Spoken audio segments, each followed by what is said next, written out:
Greetings, comrades. We were meant to do a live session on Friday, the 10th. Unfortunately, due to load shedding, we had to abandon that because our internet was weak. So load shedding affects our internet to an extent that we struggle to do live videos where we interact with our members who ask questions. So yesterday it was meant to be a question and answer session where people will be writing their questions and we respond. Unfortunately, due to this load shedding, this facility becomes difficult. We did record another video. Again, it was live and the video was not that good. So it's because of load shedding which affects our internet. So in this video, we are answering questions that were sent to us. We hope that those that post those questions and will be able to follow, and the questions will also help others. The first question that we need to deal with, as we are now getting or are already in the festive season, some people are asking about their children that are born in South Africa. You will know that we did a video where we're advising that if your child is visiting you in South Africa and the child is attending school in Zimbabwe, you need to get your child a passport. So there are parents here in South Africa who want to take their kids for holidays in Zimbabwe, and their kids do not have passports, or the passports expired, they were not able to renew those passports, and they are asking us on what they should do. The first issue which we all agree with is that a responsible parent does not take their kid to the border without a passport. That's we must underline, irregardless of circumstances. You cannot take your child to the border without a passport. So if you are a responsible parent, make sure that your child has a passport. Because you might not have money to apply now, or the process of applying is taking longer for you to get the kid's passport, what you need to do is to go to the Zimbabwe consulate in Johannesburg or Cape Town, apply for emergence traveling document, which is 500 rands. So get your child an emergence traveling document. But this emergence traveling document, ETD, will only allow your child to travel to Zimbabwe, will not be able to come using the same document to South Africa.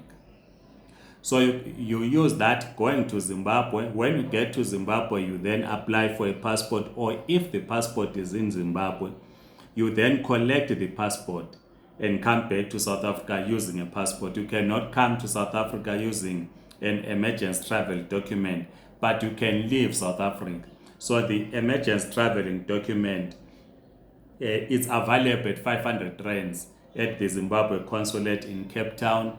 That is if you are in that part of South Africa, or in Johannesburg. This also applies to parents themselves, because there are others who send their forms, passport forms in Zimbabwe to process the passports, and their passports are still not out. You also get an emergence travel document. You do not say because you have a permit in your expired passport, then you take the passport to the border. You don't do that. At the border, they want a valid passport and a permit. So if your passport is old, but your permit is still in the old passport and you don't have a new passport, apply for emergence traveling document and travel using that to Zimbabwe. And then there are other comrades who are posting political questions which we are dealing with. Unfortunately, like I'm saying, this facility is not meant for you to type your questions while we are responding to questions, as I've already explained. But you will type, and then we will, maybe tomorrow, some other day, respond to some questions which we might not have answered. So, Comrade Memory Ncube, is asking when am I going to Zim over festive holidays. And I don't announce, Comrade Memory, when I'm going. I just cross the border, get to Zimbabwe, visit wherever I want to go, whether to my village or so. But I have a pressure of work this December. I will not be going before Christmas.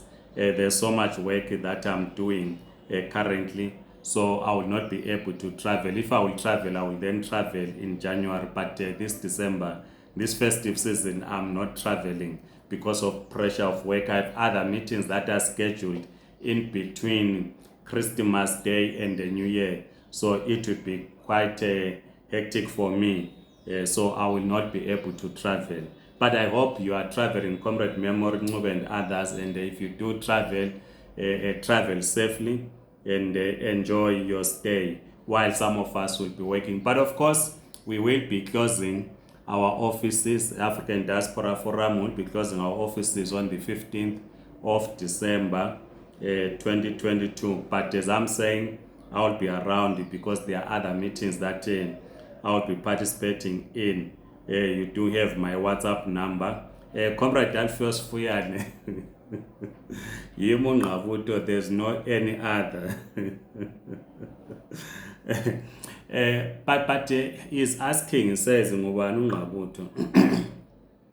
Well, if someone asking you who is Ngabuto Nicholas Mabena, Ngabuto Nicholas Mabena is a community activist. That's who I am. I'm a community activist. I do not consider myself a politician. I'm a community activist. I love working with communities. Yes, I'm in politics, but first and foremost, I'm a community activist. And I've been working with communities for years. Currently as General Secretary of the Zimbabwe Communist Party and also Chairman of the Zimbabwe Community in South Africa. Yes, I'm a community activist, Comrade Alphonse Fuyana. I hope this answers your question. Comrade Patisa Press Nefkan Debele asked. And of course, Comrade Fuyana, there are a lot of people who ask this question, and I've always avoided to answer it. I've discovered that there are a lot of people who want to know more about me. Someone was asking, we did not respond to questions that were asked, I think a week or two. Someone in Bulawayo was asking, it's a comrade in Bulawayo was asking to say, why don't you write a book? I did with the comrade Ian Bidos discuss writing a book. But the book that we were planning to write, which I will revisit maybe next year and see with my commissar whether we will write a book. We wanted to write a book defining the nature of the struggle in Zimbabwe. That's the book that we wanted to write. So we wanted to firstly deal with the historical background and on what constitutes what we now today call Zimbabwe, the emergence of families, different clans in Zimbabwe. That's the book that we wanted to write and then link to the political economy.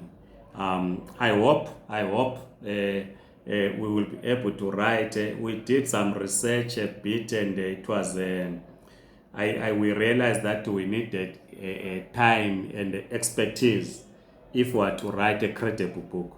Because when you write a book, you want a book which of course is academic, and again, you don't want a book that people will tear into threads and say, no, you were just wolfing in the book. So you need to do a thorough research. So when we were looking into the history of various clans in Zimbabwe, we realized that we needed to dig more.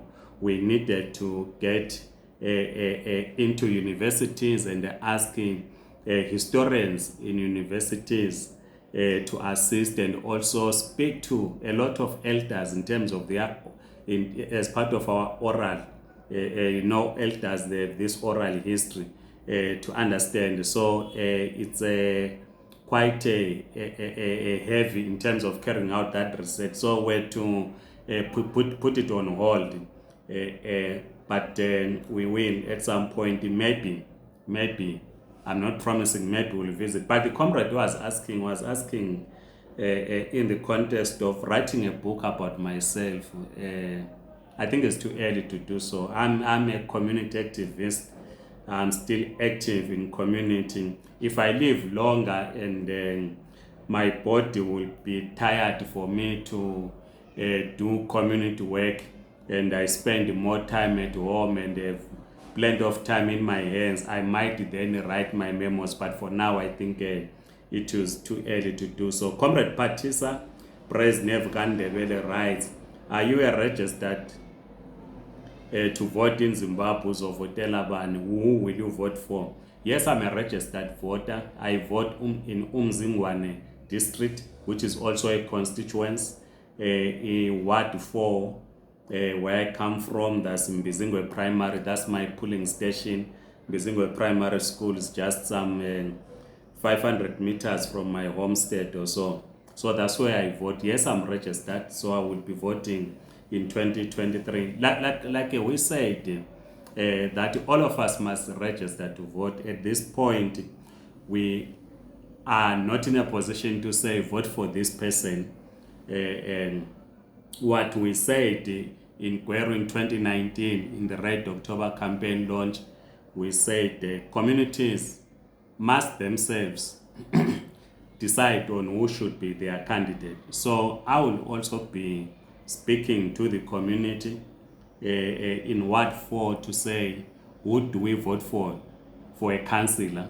We are still discussing who should we vote for councillor in our ward. Who do we vote for as a member of parliament? We should not just be voting for a political party. We want to vote for an individual, though of course individuals belong to political parties. We want to vote for a person that is accessible to us as voters. We will also discuss on who we should vote for as president, but this of course will be directed by the Zimbabwe Communist Party, because the president is beyond the ward, is beyond the constituents. I hope Comrade Patisa, President Nevgandebele answered. Please let us all register to vote and discuss, of course, who we should vote for in our different localities. Comrade Hannah Kaisa writes, ulindeni unga contest as president. In other words, what are you waiting for not to contest as president? You have never, Comrade Hannah Kaisa, indicated that you're thinking I should contest for the position of President of the Republic of Zimbabwe. I'm not sure. One comrade wrote on YouTube who says my English is terrible. So I can't remember the video, what I was explaining, and then he wrote that my English is terrible. And here, Comrade Hannah Kaisa, you say I should contest as president when I have a terrible English. but on a serious note, Comrade Hannah Kaisa, a person does not decide that they want to contest for this position. That's what we are taught as communists. And you don't decide and they say, I want to be a councillor, I want to be a member of parliament, I want to be a senator, I want to be a president. That's not what we are taught. We are taught to work in communities. As I said, I'm a community activist. We are taught to work within communities. It is the community that then decides on or ask us to avail ourselves for public office. and I guess you are part of the community, Comrade Hannah Kaisa. But at a personal level, I've never thought that I will contest for the position of president in Zimbabwe. But I hear your question. So I'm simply saying I cannot just stand up on my own, or we cannot just stand up as the Zimbabwe Communist Party. And the Communist Party then says we offer the General Secretary to stand as a presidential candidate in the elections in Zimbabwe. It should come from the community. That's what we are taught. Once the community raises this, whether it's the question of standing as president, as senator, as a member of parliament, as a councillor, it is at that point that we then begin to engage to say what are the expectations, what are the roles of an individual that occupies this office. As you know, we are dealing with a situation where people see parliament as a source of income. We are in the middle of load shedding in Zimbabwe, 19 hours without electricity. I was just watching a video, I think it was Chitungwiza Hospital. It is circulating on social media. A person took their child to hospital in Chitungwiza. The bed is just a piece of a mattress. The rest of that frame, it does not have a mattress. But you have members of parliament who we are told they are the least paid in the region or in the continent, and therefore we must allow them to get $40,000 as a loan to buy houses and motor vehicles, something which already they have. We should allow deputy ministers to purchase vehicles, houses at the tune of $350,000, cabinet ministers $500,000. We should not see parliament as a source of income, but we should see parliament or council chambers, even state house, as a place where we go and serve the community. So we should not be queuing to contest so that Comrade Mabena can drive this big vehicle, can then live in Kumalo, a double story with a swimming pool and so forth. That's not what we are taught as communists. And we draw lessons from the political leadership in Cuba. They live a modest lifestyle. So I think as part of engaging on the question of comrades availing themselves to stand as candidates, it should not be about going to parliament, going to council chambers, or going to state house to make money. It is about going to serve the community. So it's a discussion, Comrade Hannah Kaisa, that we should have. And of course, if then the community, it comes from the community that the community thinks that the General Secretary of the Zimbabwe Communist Party should consider standing as a councillor, being Bulawayo, being his village in Umzingwane district, as a member of parliament, as a senator, or as president, is something that will then have to be properly discussed so that we all agree. Also, in terms of the campaign itself and raising resources, we are communists. We will not be going to the Americans to ask for money, those billionaires in California, to give us money. They will not give us money for free. So it's important that we have this discussion. And Comrade Brighton Jiwola says, are you still CR17? CR17 is Cyril Ramaphosa. CR17 associated with the 2017 campaign. I've never been a supporter of any president of the African National Congress. I'm not a member of the ANC. So I've never supported any to an extent that I would want them to be elected. It is the members of the African National Congress that decides who should lead them, just as members of the Zimbabwe Communist Party decide on who should lead the Zimbabwe Communist Party. So we have no business to decide or to even try to influence anyone inside the ANC. That's not our area. Ours is to draw lessons on what is happening inside the African National Congress. But of course, our comrades in the South African Communist Party, over the years, they will campaign for a particular individual, a particular comrade to lead the ANC. And our understanding is that they will be doing so as members of the ANC. Remember, Comrade Blade Zeman in one Congress of the SACP was saying a good communist is a member of the ANC. So they are members of the African National Congress.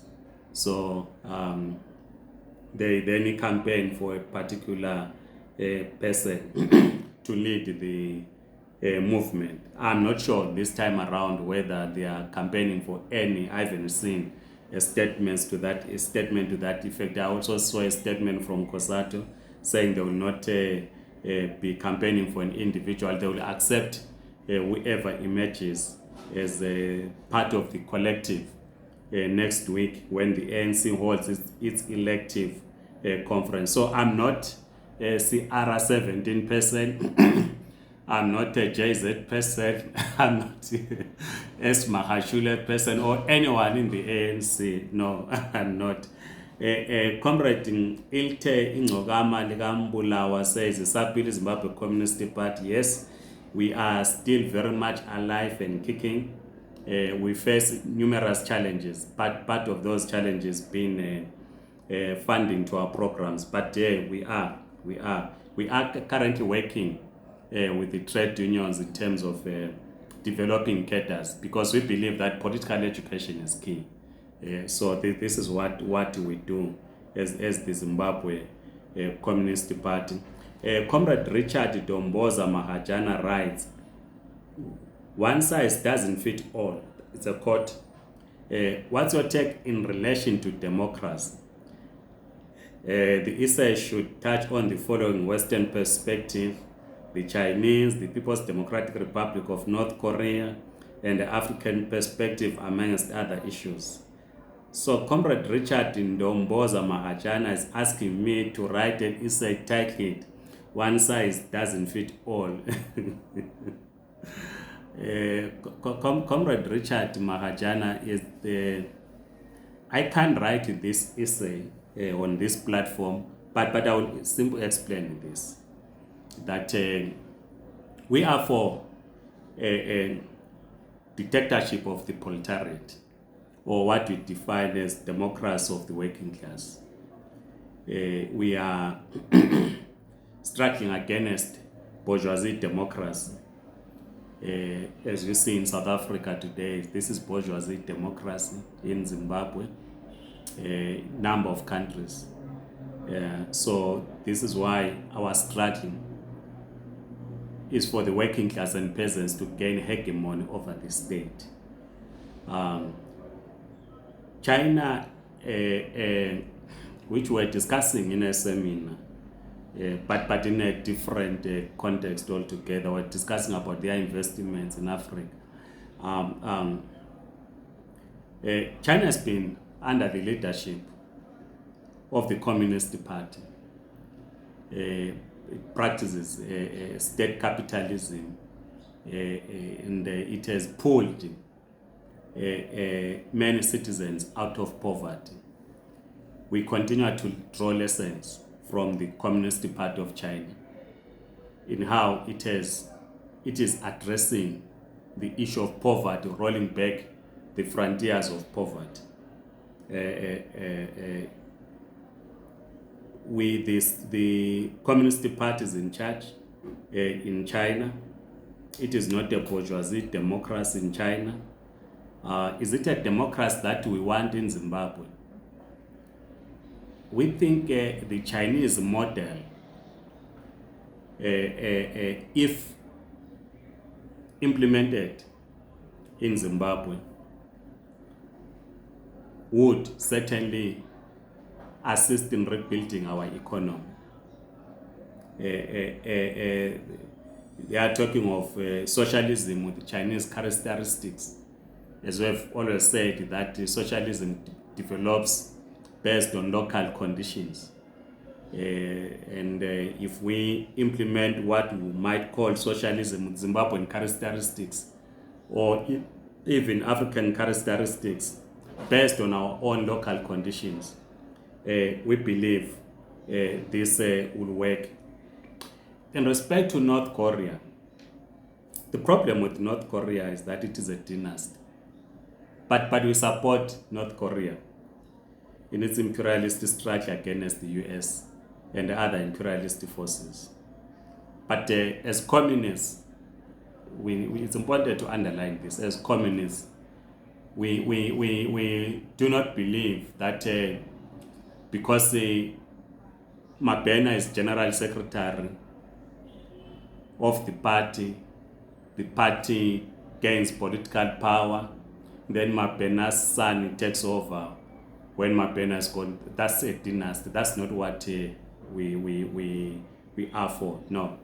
Any person, whether it's my child, whoever gets into leadership, must be on merit, not because one is related to the General Secretary. It should not be. Western democracy has never worked. There's a video that we did, I think it's titled American Democracy. And we see American democracy in Libya today. So if you want to understand American democracy, study what is happening in Libya today, then you'll understand what American democracy is. Study what happened in Vietnam, then you'll understand what American democracy is. And there are many other examples, even in Venezuela.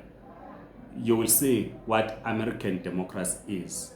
And I'm sure you will not agree with American democracy, which is the Western democracy. The final question from Comrade Colin Debere says, are the Chinese investors genuine, or there are some of the pilot projects of mega deals always announced by ETD? Let me reread this. Are the Chinese investors genuine, or there are some of the pilot projects of mega deals always announced by ETD? I seem to be not really getting the context in the second part of your question, but let me first deal with which your question is split into two. Deal with question one. Are Chinese investors genuine? Yes, they are. Because any investor wants to make profit. we must understand. If I open a spaza shop today, or I buy a taxi, I want to make profit. I want to earn a living. So any investor wants to make profit. So you cannot invest if you are not genuine, if you do not want to make profit. The problem that we have, which we're discussing in the summit, is that our leaders in Africa do not enforce labor rights, observation of labor rights by investors, be they Chinese, Western investors, and so forth. They do not do so. What must happen is that we must protect our workers. We have raised some of these issues with our comrades in the Communist Party of China. You know that our trade unions have been raising these issues in Zimbabwe. Abuse directed at workers. And we continue to discuss these issues. We are also discussing it in our latest Vanguard. And the ambassador in Zimbabwe, Chinese ambassador, is investigating some of these allegations that workers have been abused. And we hope a report is going to be made public soon. Then on projects announced by ED, it is not the Chinese that announced these projects.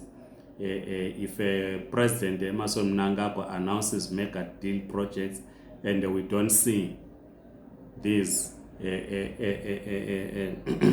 projects, we need to take the Zimbabwean government to task, not the investors or not the Chinese, because they are not the ones that are announcing. Comrades, I know this video is becoming long, so let me end here. My apologies once again that we had to come back to you in this format to respond to questions, but please circulate this video, like this video, and please do subscribe to this YouTube channel. Otherwise, Amandla, comrades.